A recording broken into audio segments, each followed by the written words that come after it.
Энэ бол хүн өөрөө үн цэнгүй болсонтой холбоотой. Хамгийн түрүүнд бид нар монгол хүний бий болох хэрэгтэй байна. Яг монгол хүн биш, Монголын төлөө гэхэд хэцүү тийм цоо шинэ үе гарч ирэх магадлал бас байна. Эцгийнхээс хүүхдийг төрүүлдэг болохоос ш яг монгол иргэн хүнийг бол төр бүтээдэг юм аа. Тэр шинжилэл, ардчлал тэр гэдгийг бол бүгдийг нь марцсан. Яс суртахуун нэлээд ороотчихжээ. Үндсүүл салга дээр нь манай нийгэмд алсын хараа байна. Боловсон хүчний бодлого их алдагдсан. Мэргэжилтэй боловсруулалтаа салбарын мэргэжилтнүүдэд бол энэ улс орны шийд гаргах төвшингийн ажлууд үнэндээ хаалттай. Ханцун дотроо 8 альцдаг ийм жишг тогтцоод байгаа. Одоо яг үннийг хэлэхэд бол мэрэгжил мэдлэгээрээ бол хүн шигшигдэж тийшээ гарахгүй байгаа байхгүй. Төрийн бодлогын доктортой байдал залхамж байдлыг халдварлах юм л та. Бол үнэхээр хоёр намжид хийтгэл маш миний хувьд бол буурч байгаа л да. Буурч байгаа. Горовдогч хүчний магадгүй тийм орон зай байна гэж яриад байгаа. Хэрэгтэй газар нь хэрэгтэй үн байхгүй. Чадвар нь багтаа хүсэл нь ихтэй тийм хүмүүсүүдийг томлоод байгаа. Зөв газар нь зөв үнийг байршуул. Цоо шинэ үе гарч ирэх юм гэж бодож байна. Монгол улс бол тийм ч заяа харьцсан улс үндэстэн биш л дээ. Заавал босч ирнэ. Итгэлтэй байл.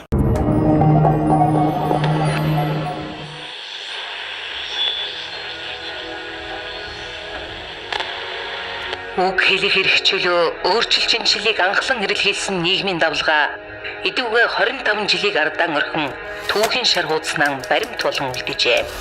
Үр дүнг нь хамтдаа ирээ. Үнэн гой хулан шүүмжлэхийг бид үг хэлэх хэрэгчлөөгөө гэж ойлгожээ. Өөрчлөлт шинжилтийг өөрсдийнхөө л эрх ашигт зориулан хөгжил дэвшлийг хоосон цэцэрхэл дундаас хайж хөдөлмөрч зан чанараа умартан хөгжлөн хийрхлээрэн гацааж хөрөнгөтөн болох гэсэн ганц л тэмцэл дунд хүн гэдэг эрхэм зүйлсээ хайж гээжээ. Хүн төрлөختөн урагшилж хөгжил дэвшлэрэн уралцсаар л харин бид өөдөлж дэвжих бүхнийг хараан харамлаж өөрөөсөө бусдыг гоочлон шүүмжилж мөнгнөөс өөр эрхэм зүйлгүй мөрөөдлөөс өөр бодит зориггүй боловсролыг бус баялагийг шүтсэн шинжлэх ухаанд бус сүсэг бишрэлд найдсан хүн сүрэг болон хувирч байна. Өөрчлөлтийг бид өрөөлөөс хайх бус өөрсдийнхөө ухамсараас хайх цаг иржээ. Одоо бол 90 он биш, 2000 он биш, 2010 он ч бүр биш. Одоо бол 2015, 16 он, удахгүй 2020 он, 2030 он болно. 90 онд бол Монгол улс үнэхээр болсон хүчингүй байсан. Бүгдээрээ нийтээрээ гинэн байсан. Шинэ нийгэмд бол юу ч мэдэхгүй байсан. Одоо бол цоо шин марксист, ленинизмын эдийн засгийн онол огт заалгаагүй. Социализмын үйл сурталаа дамжаагүй цоо шин үеийнхэн гадаад дотоод олон жил сураад судлаад бүхэл бүтэн цоо шин үе гараад ирсэн байна. Ийм байхад манай улс төрийн удирдлагын тогтолцоонд энэ үе гарч ирсэн үү? Энэ үе хийдгээ хийж гин үү? Тэр систем ажиллахгүй байгаасаа байхгүй байх гэж үзэж байна. Нэгнийхээ хоолыг булааж авдаг тэр нийгмээс тийм ээ. Тийм одоо соёл тогтсон тэр нийгмээс бид нар нийгмийн шахаанд орсон. Бид нар бол үндэстэн хүмүүс. Монгол хүмүүс ерөөсөө тийм ах дүүгийн холбоо дээр тогтдог ийм ард хүн байсан. Энэ 25 жилийн дотор монгол хүнийг яаж өөрчилж чадв те? Амиа хичээсэн, хуваа хичээсэн, тийм болгож чадлаа штэ. Бүгдээрээ юуны төлөө явж байгаагаа мартаж баялагийг булаацалдаж эхэлсэн. Тэр шинжилэл, ардчлал тэр гэдгийг бол бүгдийг нь марцсан. Өөр нэг юм амны яриа болгоод тэрнээс яг ажил хэрэг бол биш болсон. Тэгээ хямрал бол тэнцэнээс л ихтэй болов гэж би боддгийг. Тэр миний үеийн ингээд залуучуудын уулзаа ярихлаараа бүгд ерөөхдөө болохгүй байна, бүтэхгүй байна те. Ямар нэг нь болохгүй байна. Ингээд бүгд яриад байгаа байхгүй. Тэгэхээр миний бас нэг хүрээлэлтэй шүү дээ найз нөхөд те. Харьцдаг ажил мэргэжлийн хүмүүс ч гэдэг юм уу, сонирхлын бүлгүүч гэдэг юм уу те. Тэдрийгээ төлөөлөд ярихад бол тэдний хувьд бол ингээд ямар нэгэн хийхэн болсон байна те. Горовдогч хүчний магадгүй тийм орон зай байна гэж яриад байгаа. Зөвхөн бидний хувьд хамгийн алдаа юу нь дүүссэн бэ гэхээр зохистой боловсон хүчний бодлого их алдагдсан. Намууд гарч ирж өөрсдийнхөө бодлогыг хэрэгжүүлэх зорилгоор сонгуульд байгуулсан гавьяа зүтгэлээр нь маш их төрийн албыг оролдож эрх мэдлийн энэ тогтолцоо хийхин хэмжээнд бас сулруулсан гэх юм. Манай хямрал гэж хэлэх юм өнөөгийн байдлын нэг юм үндэс суурин байна уу гэж бодож байна. Энэ болж чадахгүй байгаа нийгмийн байгууллагыг засах юу гэдэг юм хөөнийхөө төвшөндөө ч гэсэн болохгүй байгаа бүх үзэгдэл бол монголчууд бидний яс суртахуун нэлээд ороотчихжээ. Юу гэдэг юм бэ? Иргэн болгоныг компьютертэй болгоно ч гэдэм үрх болгоныг тийм болгоно гэл дандаа материалыг зорилгууд тавихаас илүүтэйгээр болж өгөх юм бол улс шиг улс байхын тулд хүчээр ичнээн зардал мөнгөтэй ч байсан хамаагүй бодлогоор дэмжиж явах ёстой зүйл бол яс суртахуун юм. Өөрийнхөө хувьд дүгнж хэлэхэд бол аливаа улс үндэстэн ингээд тууштай хөгжих эсвэл яг нэг төлөвшөхэд бол нэгдүгээрт бол тухайн төлөвшлэх хэрэгтэй. Тэгээд улс төрийн соёл төлөвшил чухал. Нөгөө талаас бол улс үндэстэнд алсыг харсан тодорхой стратеги төлөвлөгөө байгаа. Тэр стратеги төлөвлөгөөний дагуу хэрэгжиж байгаа бодлогод явж байгаа хэвээр. Тэгэхгүй стратеги төлөвлөгөө байхгүй эвтрээ богныг харсан, эвтрээ тактикийн шин чанартай бодлогод явснаас бол нийгэмд тодорхой үе үеэд өөрчлөгдөж явах асуудал үүсдэг. Тэрний хамгийн цаад асуудал нь бол Монгол хүний өөрийнх нь сэтгхүү, Монгол хүний нийгэмд өөрийнхөө үзэж байгаа байр сууриа харж байгаа байдал, Монгол хүн нийгэмд харьцаж байгаа харьцаа энэ бүхэнд өөрчлөлт орчлоо гэж харж дүгнэдэг. 2 жилийн өмнө эхэлсэн энэ моргежийн зээл байна, 8% хүүтэй зээл. Энэгээр бол маш олон хүмүүс залуучууд бол байртай болсон. Тэгээ одоо ингээ байртай болсон байж хэрвээ ажилгүй болчихвол би энэ байраа яах вэ гэдэг асуудал. Байраа буцааж өгөх юм уу? Одоо тэгээд одоо өөр хаанаас авах вэ их сурвалжийг. Тэгээ нөгөө талаа маш тодорхой биш байгаа зүйл бол энэ хямрал маань хэр удаа үргэлжлэх вэ гэдэг асуудал. Зөвхөн энэ 15 онд юм уу 16, 17 онд ингээ үргэлжлэх явах юм бол одоо хэн ажил хийж хэн энэ байрны мөнгөө төлөх вэ гэдэг асуудал бол маш хэцүү байдалд орж байна. Тэгэхээр энэ бол явж ерөөсөө улс төрийн тогтолцоо, улс төрийн систем маань өөрөө буруу ажилласны, буруу байгаагийн одоо гол шинж тэмдэг. Одоогийн хамгийн том шалтгаан бол нийгэм өөрөө үн цэнсгүй болсон даа. Үн цэнсгүй болсны хамгийн энгийн жишээ бол ажлын хөлслийн үнэлгээ. Labor cost буюу тэр хөдөлмөрийн үнэлгээ гэдэг асуудал Монголд үндсэндээ алдагдсан. Хөдөлмөрийн үнэлгээний алдагдал нь бол үндсэндээ цалин хөлс буурч байгаа асуудал биш юм. Энэ бол хүн өөрөө үн цэнгүй болсонтой холбоотой. Ямар нэгэн байдлаар алсын хараа байхгүй, тийм тогтоосон чиггүй болохоор хүний амьдрал өөрөө айгүй утгагүй болж эхэлж байгаа юм. Шударгаас алга, үнцүүл салга, дээр нь манай нийгэмд алсын хараа байхгүй. Та нар мэдж байгаа энэ хамгийн энгийн байж болох жишээ юу гэхээр өнөөдөр үнцүүс байхгүй болсон учраас бид нар үр хүүхдээ хүмүүжүүлж чадгаа байсан. Хүүхдүүдэд ямар хүн болох вэ гэдэг дээр бид нар өнөөдөр асуултын нэмэлттэй очирч. Шудраг сайн хүн болоороо гэх үү? Эсвэл юу гэх үү? Хэн нэгний хоолыг урдч булаадаг хүн болоороо гэж хэлэх үү? Энэ нийгэмдээ би зохицуулж хүүхдээ хүмүүжүүлмээр байна. Гэтэл нийгэм маань өөрөө ямар нэгэн үнцүүлсгүй болсон учраас би хүүхдээ яаж хүмүүжүүлэх юм бэ мэдэхгүй болж эхэлж байна. Тэгэхээр улс орн яаж хөгжих ёстой вэ гэхээр хүн бүхэн одоо яг өөрийнхөө чаддаг зүйлүүдийг л хийгээд явах ёстой л доо. Яг өөрийнхөө салбараар одоо мэрэгсэн хүмүүс маань чаддаг юмнуудаа хийгээл ингээд явж явах ёстой. Тэр маш чухал байх. Миний харж байгаагаар бол өнөөдөр бид нар маш олон ойлголтыг буруу ойлгож, дутуу ойлгож, таамгаар эсвэл сурагчгаар ингэж явж ирсэн харагддаг. За ялангуяа улс төрийн том ойлголтуудыг бид нар тэр чигээр нь дутуу ойлгосон, буруу ойлгосон, өөрийнхөө монголчилж хийсэн, эдийн засаг, эдийн засаг дахь төрийн оролцоо, төрийн үүрэг гэд энэ бүхнийг ч гэсэн том суур асуултуудаа бид нар огт хариулж чадаагүй. Яг л салхи хаашаа иргэнэ үү? Хамхуул тийшээ гэдэг шиг яг тухайн үеийн улс төрчдөд юм уу хин нэгэнд одоо ашигтай байдлаар ингэж тайлбарлаж ингээл ямар нэгэн жолоодлаггүйгээр зүг чиггүй л явж ирсний гайл гэж ингэж харддаг л да. Улс орныхоо хөгжлийн төлөө одоо ажиллаж байгаа энэ намууд маань жаахан хямраад байна уу, хэд туйсраад байна уу асуудал нь хитрхи одоо тогоон дотор гэдэг юм тий. Хитрхи дотроо богшоод байна гэдэг асуудлыг хүмүүс ярьдаг. Ил гаргаж тавих хэрэгтэй. Тэрний тулд засаглал нь одоо тунгадаг тодорхой байх хэрэгтэй болоо гэж боддог. Усны эргүүлэг байдаг шүү дээ, тийм. Усны эргүүлэгт ингээ бүгдээрээ орчдөг. Тэгээ тэр эргүүлэгт нь бол одоо ингээл одоо 25 жилийн өмнө алсаараа эргэлжсэн бол одоо маш хурдан эргээд байна л дээ. Яг л цөмрүүгөө орчод, маш уналт руугаа орчод. Тэгээ энэ эргүүлгээс гарахын тулд нэг хүн одоо даваад сэлнэ гэж бол байхгүй. Буцаал унана. Нийтээрээ бүгдээрээ сэлжиж энэ системийг өөрчлөлт тэр эргүүлгнээс гарах хэрэгтэй байна. Тэгээд тэр эргүүлэг маань өөрөө биднийг доош нь татаад байгаа болохоор систем маань хямралтай байна. Энэ манай Монголын одоо зовлон хямрал маань гадны яг эдийн засгийн сонгодог утгаараа яригдах хямралаас арай өөр. 90 оноос хойш бол бид нэг яа гаргаа олж ядсан байдалтай. За сая сүүлийн жилүүдэд уулуурхаан салбарын хөгжилтэй холбоотойгоор нэг эдийн засгийн нэг мундаг өсөлт ирээд одоо явчлаа. Тэгэхээр бидний өмнө одоо бол бид одоо яах вэ? Ингээд энэ янзаараа ингээл дахиад дараагийн нэг салбар гарч иртэл ч юм уу дахиад уулуурхаан бүтээгдэхүүний үн өсөлт ч юм уу хүлээгээд бас л ингээд байрандаа хийргээд байгаа юм тийм. Яг энэ нөхцөл байдал одоо ирчээд байна. Бүхний салбар дээр эдийн засгт тэр боловсролын салбар дээр ч тэр нийгмийн салбар дээр ч тэр залуучуудын амьдралын хөвшил дээр ч тэр ерөнхийдөө бид нэр энэ хэв маягаараа биш өөр хэв маягаар явах хэрэгтэй болжээ. Тэгэхгүй бол бидний цаашаа явах одоо шатхуун дуусчээ гэдгийг л тохиох. Улс төр эдийн засгийн түвшинд гарч ирж байгаа, өнөөгийн түвшинд гарч ирж байгаа өсөж улсыг өмнө удирдах авч явж байгаа тэр хэсэг олонлог бүлэг хүмүүс маань тийм боломжийг тэр хүмүүстээ олгохгүй. Мэргэжилтэн боловсон хүчин сэхэтэн гэж байгаа юу ч нэрж болж байгаа энэ хүмүүсийнхээ өв санаа бодлыг өөрөө сонсохгүй байгаа. Тэр хүмүүсийн одоо улсыг авч явж байгаа хүмүүсийн хамгийн дөрөв үнэлж байгаа, хамгийн чухалчилж авч үзэж байгаа юм бол голчлон хувийн бүлгийн эрх ашиг сонирхолтой төвлөрчөөд байгаа л энэ асуудал байна л да. Тэрнээс биш сонсох юм бол Монгол боловсон хүчин мэргэжилтнүүд бол боломж юм байгаа гэж бодож байна. Ард түмний ашиг сонирхол бол ерөөсөө яригдхаа болчлоо. Ард түмэн зүгээр сонгуулийн эрцийг бүрдүүлдэг нэг юм хамслаг болцсон. Улс төрийн намууд бол сонгуул явуулах биш, сонгуульддаг болцсон.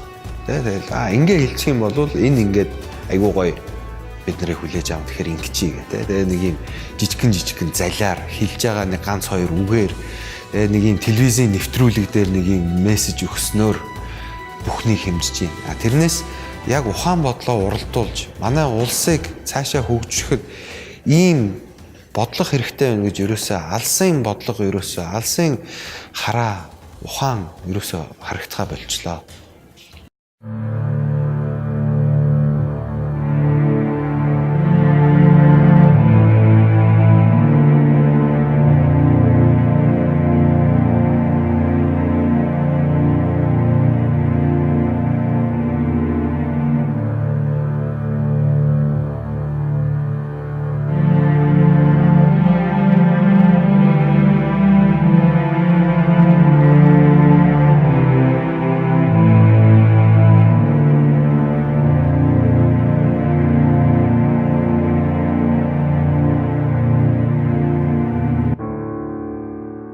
Улс төрийн намууд засгийн эрх авмагцаа сонгуулийн гавьяач тэлэр нь шууд одоо төрийн албанд ажилласан туршлагыг үл харгалзаж өндөр албан тушаалуудад хүмүүнийг тавьж байгаа нь өөрөө төрийн бодлогын тогтвортой байдал залгамж байдлыг алдагдуулах аюултай. Энэ юугаар замаар бид нар өнөөдөр 90-ад оноос хойш байнга явж ирлээ. Өөрөөр хэлэх юм бол төрдөөн үнэнч, улс орондоо үнэнч гэхээс илүүтэйгээр тухайн намд ялсан хүмүүсийн ийм бүлэглэл төрийн албыг олон жил одоо захирч ирлээ. Маш олноор нь төрийн албан агчдыг халдаг, сольдог. Энэ үед сонингор гараад дугуулждаг. Төрийн албаны зөвлөл дугуулждаг. Төрийн албаны зөвлөлийн даргыг сольждаг. За ингээд ирэхээр улс төрийн намд таалагдсан улсууд бүгд гарч ирнэ гэсэн үг. Инхээр л нөгөө нэг төрийн тогтвортой бодлого алдагдаад. Тэгэхээр бид нэр бодит байдлыг яг харах хэрэгтэй. Бодит байдлыг байгаагаар нь харахгүй юм бол байнга хэлбэрцсэн байдлаар хандаж ирэх юм бол ерөөсөө энэ төрийн албан урагш байхгүй. Төрийн албанд бол хэлбэрдэл маш их газар авсныг хэн хөнгөө мэдж байгаа. За тэгэхээр энэхүү одоо давхар пирамидаар өнөөдрийн төрийн албыг бид тодорхойлж харж байна. Тэр давхар пирамидын жижиг тэр доод хэсэгт нь төрийн албаны шалгалтаар орж ирсэн улсууд мерит тогтолцоогоор орж ирж байна гэсэн. Тэгэхээр энэ хүмүүсийн дэвших пирамидын дээр төрийн албаны бол одоо хамгийн дээд албан тушаал бол төрийн нарийн бичгийн дарга. Гэтэл энэ хүмүүс бол ихэвчлэн ахлах мэргэжилтнээр дуустдаг. Дээшээ явж чаддаг. Гэтэл та бүхнийг би зүүн буланг нь харахыг, зүүн доод буланг харахыг хүсэж байна. Намын томилгоогоор, улс төрийн томилгоогоор улсууд орж ирдэг. За энд бол нас харгалзахгүй, төрийн нарийн бичгийн дарга болж болно.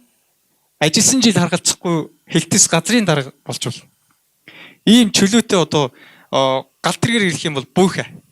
Алхасаад шууд төрийн нарийн руу очиж болдог. Тийм учраас залуухан төрийн нарийн бичгийн дарга төрийн албыг удирдаад зогсож боломж өндөр болдог.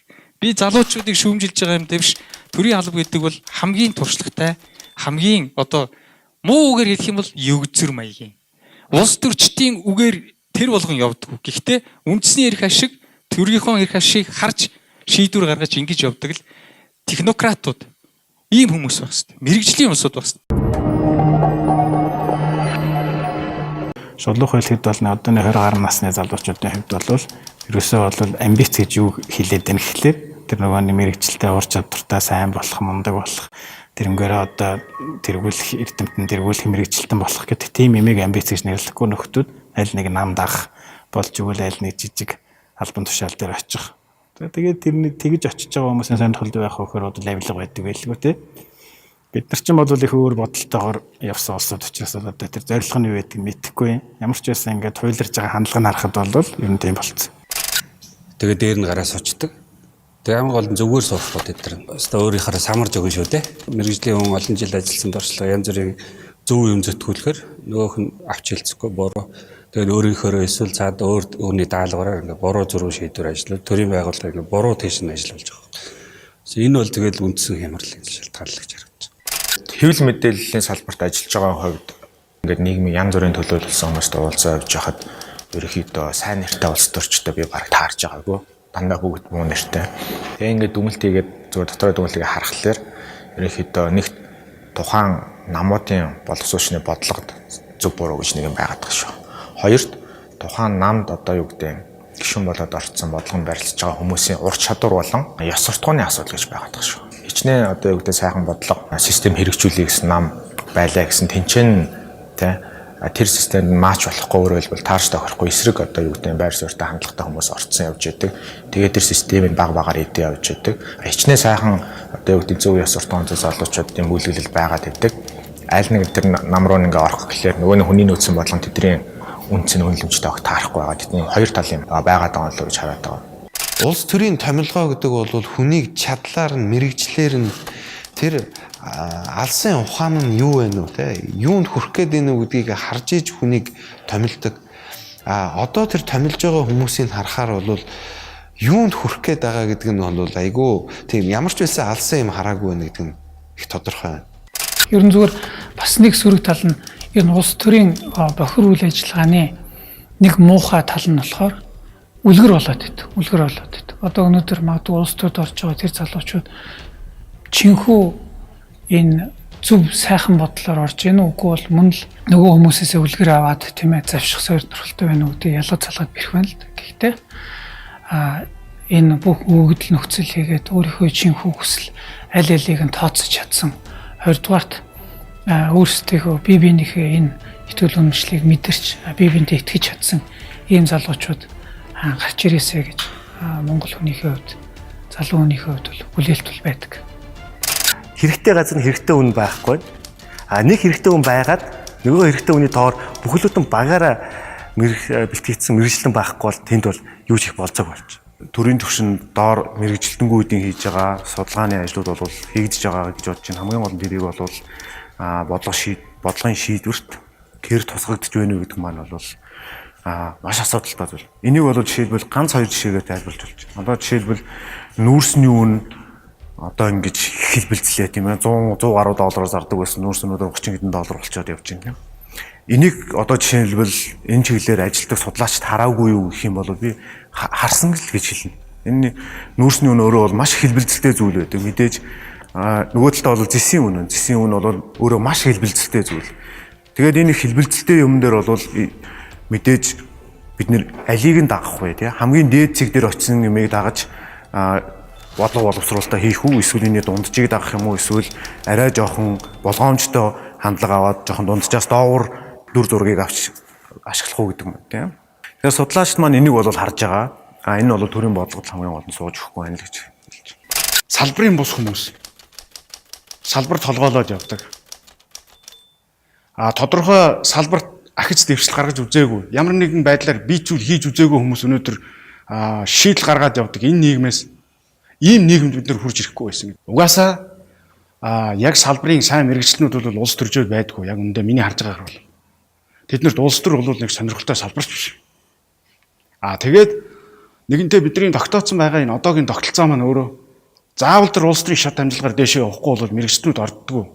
Тийм салбар шүү дээ. Улс төр маань өөрөө. Мэрэгчлээ боловсруулалтаа салбарын мэрэгчлэнүүдэд бол энэ улс орны шийд гаргах төвшингийн ажлууд үнэндээ хаалттай байна. Төрийн алба ялангуяа энэ өндөр албан тушаалуудад одоо улс төрийн намуудаар дамжиж их очиж байгаа. За тэгээ улс төрийн намууд доторх энэ томилгоо хуваарлалт бол одоо цаана маш том мөнгөний болон бусад асуудлууд явж идэг. Тэгээд ийм учраас үнэхээр яг ажил хийлгэх хүн тухайн албан тушаалд томилох бол сонирхол бол төдийлөн байхгүй харин илүү ханцуун дотроо наймаалцдаг ийм жишг тогтчиход байгаа. За энэ нөхцөлд одоо скетэн хүмүүс яах ёстой вэ? Одоо ямар боломж байна вэ гэхлээр тодорхой хүмүүс нь яг өөрийнхөө хүрээнд одоо бичиж байна тийм ээ, судалгаанууд хийж байна. За олон нийтийн мэдээллийн хэрэгслэр бас ярилцгааж байна. За тэглээгээд энэ их мэдээллийн их урсгал дотор бол тэр болгон бас хин бодиттой юм ярьж байна, хин яг судалгаа шинжилгээтэй мэргэжлийн өндөр түвшинд ярьж байна гэдэг нь бол тэр болгон бас ялгарч харагддаггүй. За тийм учраас бол скетэн хүмүүс илүү зохион байгуулалтанд орж хүчээ нэгтгэж дуу хоолойгоо сонсгож байж энэ байдлыг одоо өөрчлөх боломж авах болов уу гэж бодож байна. Улс нийгмийг ямар нэгэн системэл оновчтой сайн систем байж ижил одоо улс төрийн одоо том топ түвшний удирдлагаас ахуулаад ард түмэн хүртлээр итгэлцэл одоо тэр улс төрийн зөв томилгоо, зөв нийгмийн нөөцийг зөв хуваарлт явагдана л да. Тэгэхээр тэр бодлого нь байхгүй үед улс төрийн томилгоо гэж хийя гэх юм бол тэр зүгээр л найз нөхөд танил тал зүс царай мөнгө санхүү болоод явчихна л да. Тэг Монголд харамсалтай яг ийм их тогтолцоор халтраад орчод байгаа нь харамсалтай байна. Төрийн албанд янз янзын хүмүүс ажилладаг. Боловсроогүй хүмүүс ч орж ирдэг, боловсрсон хүмүүс ч орж ирдэг. Тэгэхээр халаас илгээ бол байхад асуудал. Харин тэрийг уламжлал гэдэг. Тэр нөгөө төрийн бодлого гэдэг нь төрийнхөө ажлын уламжлал чадварыг нь хадгалахын тулд одоо сайн хүмүүсийг авч ажиллаж байгаасай л гэж боддог доо. Яг энэ улс төрийн томилгооноос болоод бол Монголын ард түмэн, төрийн ард бүх юм үнэхээр одоо их хохирч байгаа. Одоо энийг бол мэдэрч биеэрээ мэдэрсэн ч хүмүүс байгаа. Одоо системээр улс орноороо хохирч байгаа. Олон жил хохирч явж байна л да. Улс төр бол өөрийнх нь концепцийг гаргаад өнөөдрийнх нь хүний нөөцийн чадамжийг бид нар маш сайн зөв үнэлж улс төр өнөөдөр яг энэ манай одоо иргэдэд энэ чадамж салбарын хүний нөөцийн чадамжийг тодорхойлсны дараа зорилтуудыг зөв гаргаж иж гарцыг хаж биднийг манлайлж түүчлэн авч явах хүмүүс маань бол улс төрчд байх хэвээр. Юм хийвхтэй гэсэн яг тийм хувь хүмүүсийн зүгээс яг өөрсдийнх одоо өсөж байгаа тэр шат дараалалаар явах боломжууд нь багхгүй тий. Төрөний илдэг нөгөө одоо нам улс төрийг ярих юм бол нэг өндөр хэмжээний санхүүжилтийн босоо тогтоотод байдаг ч юм уу тий. Эсвэл одоо юу гэдэг хүсээгүй хин нэгэн бүлэглэл хүмүүстэй нэгдэл болохыг шаарддаг ч юм уу тий. Энэ тогтолцооны нэг юм баг шүү. Амбиц гэдэг бол нэг хүсэл чадвар хоёрын зааг ялгаа байдаг. Тэгэхээр чадвар нь багтаа хүсэл нь ихтэй тийм хүмүүсүүдийг л томилоод байгаа. Тиймээс дандаа л явааргүй томилгоонод гарч ирдэг. Хамгийн болохгүй байгаа зүйл бол үндсэндээ шууд хэлэхэд бол салбарын мэргэжилтнүүдийн оролцоо байхгүй байгаа учраас улс төрчид бие даан шийд гаргаж байна. Энэ ямар нэгэн тооцоо судалгаа үнэлгээгүй байдаг учраас бөөн алдааны үүр бурхаа болж гэлж байна.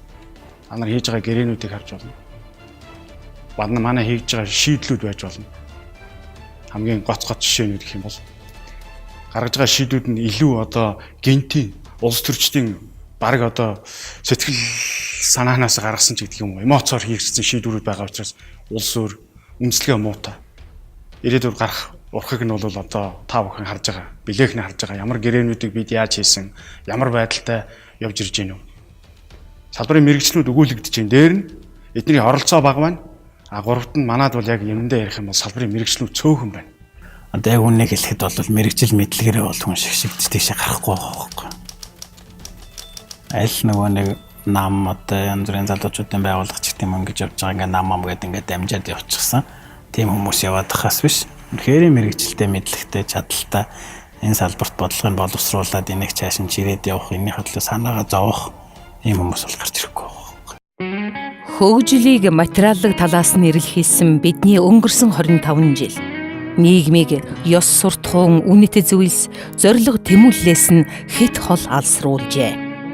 Өөрчлөлт, шинжилэлт, хөгжил дэвшлийг бид өндөр байшин, өргөн зам, техник технологиор хэмжих бус. Иргэдийнхэн ухамсар, боловсрол, хариуцлага, ёс суртахуун, нэгдмэл зориг үнэт зүйлсээр нь хэмжих ёстой. Өдрөөс өдөр туруудан дороотож буй хүрээлэн байгаа орчин минь сануулсаар.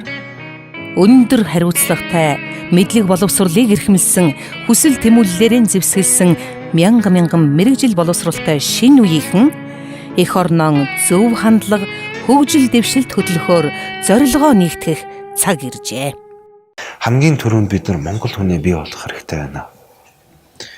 Тэр нь бид нар Монгол үндэсний тэмдэг чанар гэдэг юмыг бол ухамсарлаж ойлгож бодлоготойгоор тэрүүнийг сэргээн босгох тэр боловсролын системыг засч Монгол хүн бид нар бусдаасаа юугаараа ялгаатай юм, хоорондоо юугаараа адилхан юм, нэг их оронтой нэг хүсэл тэмүүлэлтэй хүмүүс болж баймааж бид нар энэ улс орноо, энэ эдийн засгаа хөгжлөө нөхцөлдүүлэх боловсон хүчтэй болно.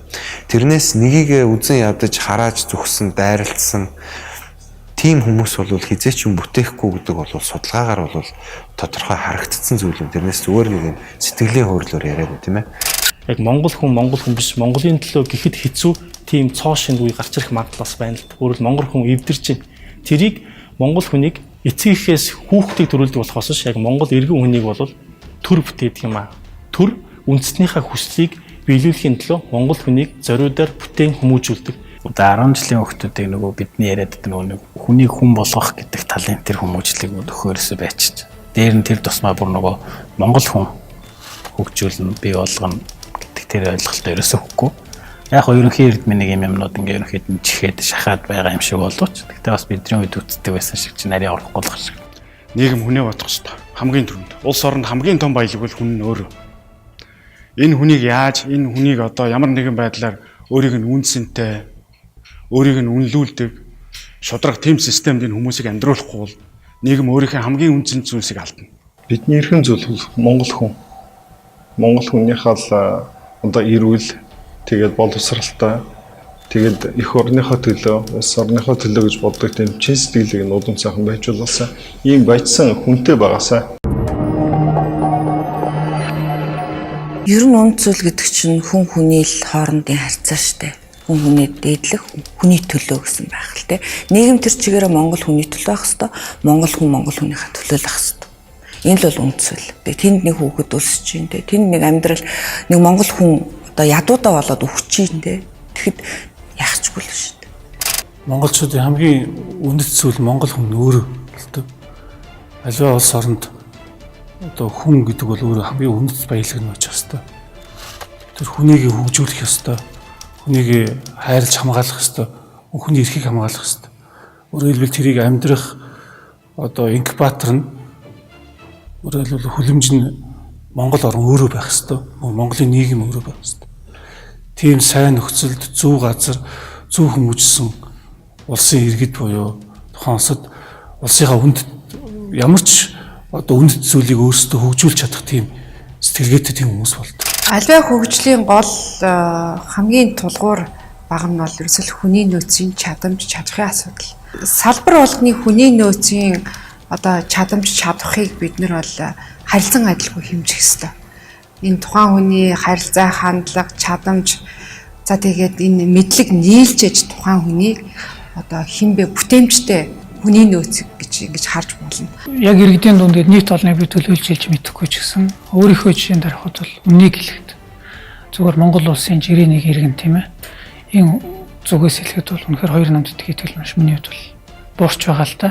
Буурч байгаа. Үндсэн хоёр нам явуулж байгаа үйл ажиллагааг харахаар бид нар одоо сүүлийн жилүүдэд ерөөсөө юу болцсон бэ гэхээр сонгуул болдог.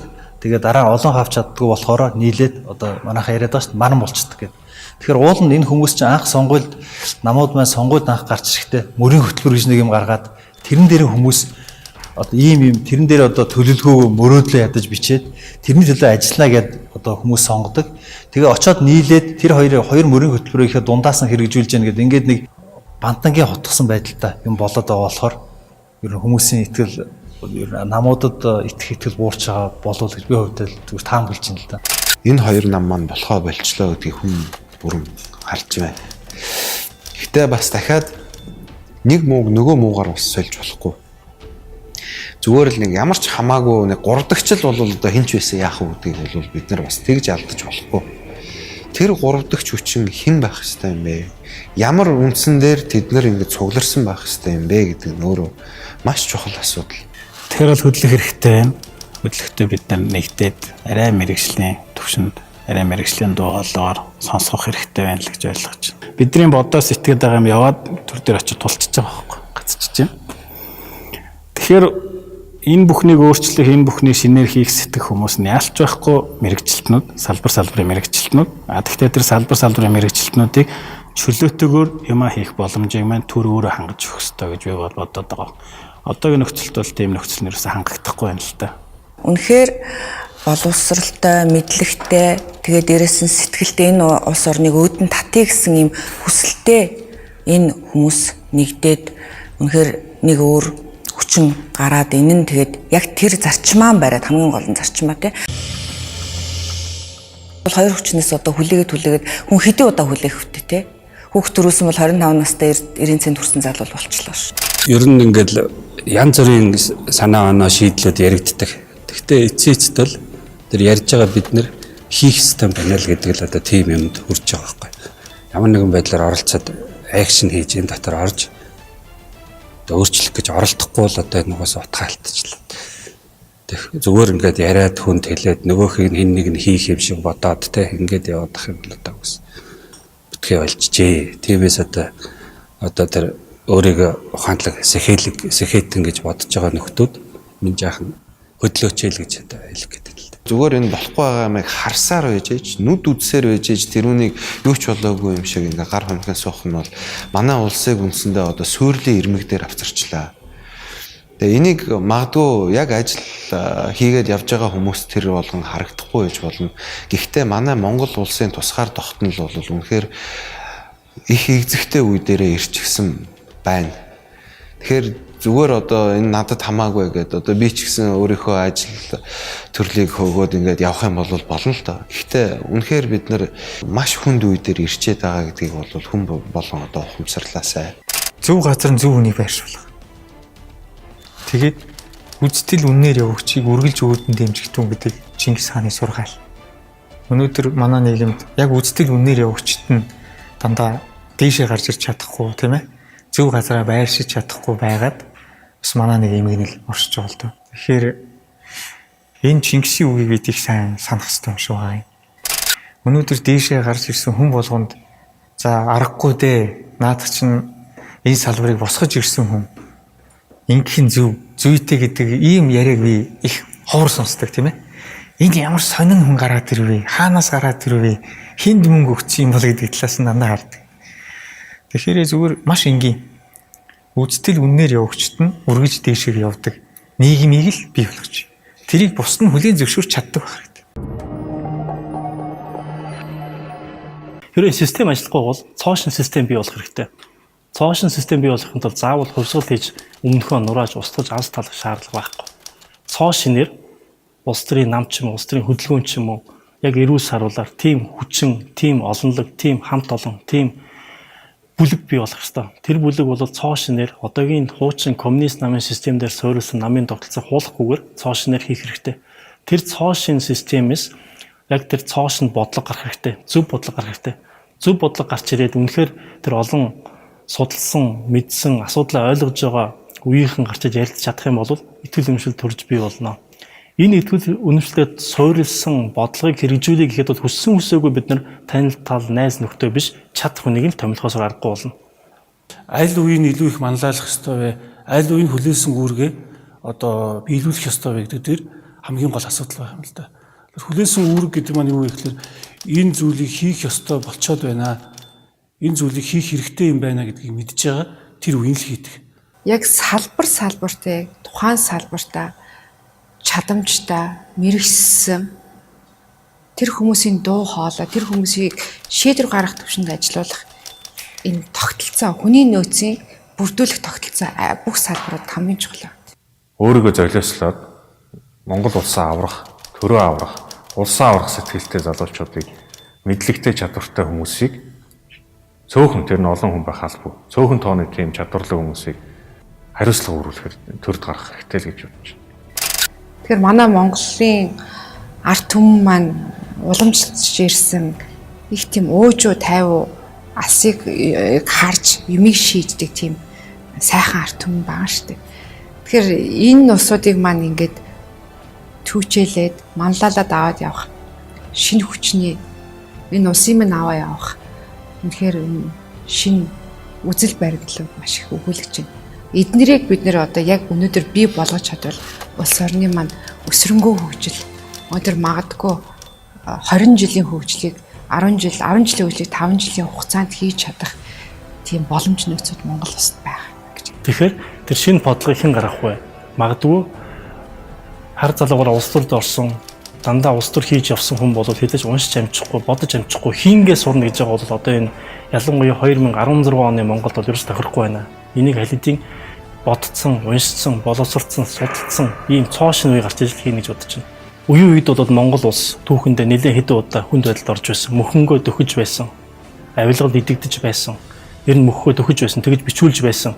Үнэхээр эргээ түүхээ харах юм бол тэрнээс өөр гарцгүй мэт харагдаж байсан. Гэхдээ үеийн үед монголчуудыг өмөрдөг, боддог, үеийнхэн, санаа зовдөг үеийнхэн нэг биш нэлийн хэдээрээ байнга байсаар ирсэн. Одоо ч гэсэн би итгэлтэй байна. Энийг засахын тулд цоошин үе гарч ирнэ. Энэ үеийн санаа зовдөг монголчууд байгаа. Гадаадж байгаа, дотоодж байгаа, бодож байгаа, дор дороо хөдөлж байгаа. Тэр бол тэр цаг ирнэ гэж би итгэлтэй байна. Монгол улс бол тийм ч заяа харьцсан улс үндэстэн биш л дээ. Дэлхийг захирч авсан дурсамжтай улс. Заавал босч ирнэ. Босч ирэхэд зөндөө олон үеийнхэн, зөндөө олон босолтой үеийнхэн зөвхөн тэр сурч амьдарч байгаа улсынхаа төлөө биш, Монголын төлөө зүрхэн цохилж байгаад тэртэй байна л дээ.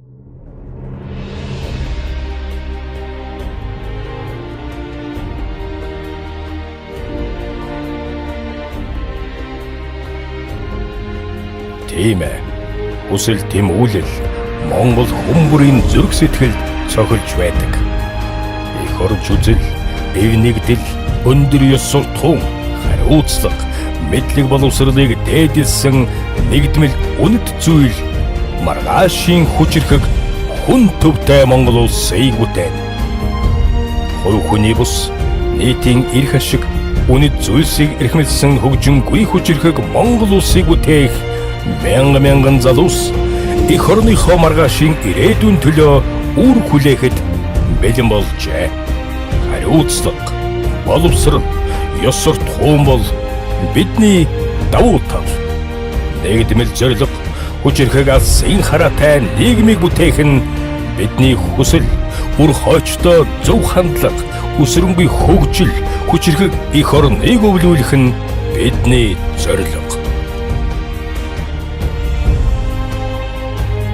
Хүчирхэг Монгол хүн хөгжингүй маргаашийн Монголыг хамтдаа бүтээцгээе. Үндэсний хөгжил Монгол хүн.